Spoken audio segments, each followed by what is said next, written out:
พบน้องกันดาหักแท่นาสาวบ้านตาแบงหากเจ้าอีหลีใจดวงนี้มีเพียงคำแพงเที่ยวมาหาน้องเศร้าแลงบ่มีแหงแน่เด้อน้องนางอายนี่ฮักจริงจากบ้านกะแม่ซีเป็นห่วงหลายเดียัดน้องนั้นมาเปลี่ยนใจบ่สมคำเว่า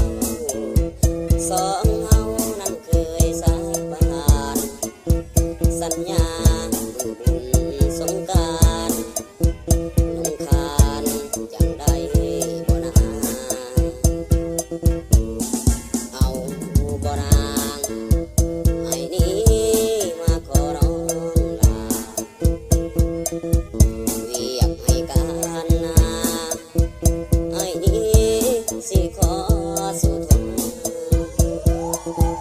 หากเจ้าอีหลีคนดีอย่ามีมองมนถึงอายฐานะมันจนน้องหน้ามนดูตนอายแหงสาวบ้านตาแบงยำแรงอายสิไปหาคิดฮอดกันดาอยากเห็นหน้าจึงมาพบนางเจ้าไปอยู่ไสลืมไหลแล้วน้อแฟนเฮาเปรียบว่าอายคือหมาหัวเน่าหรือเฮาเขาบ่รู้ตนเป็นใจอายแน่มาแวะหาน้องเศร้าคำหยุดเถิดนามคำคนงามอย่าได้ใจดำเมื่อน้องเลือกเขา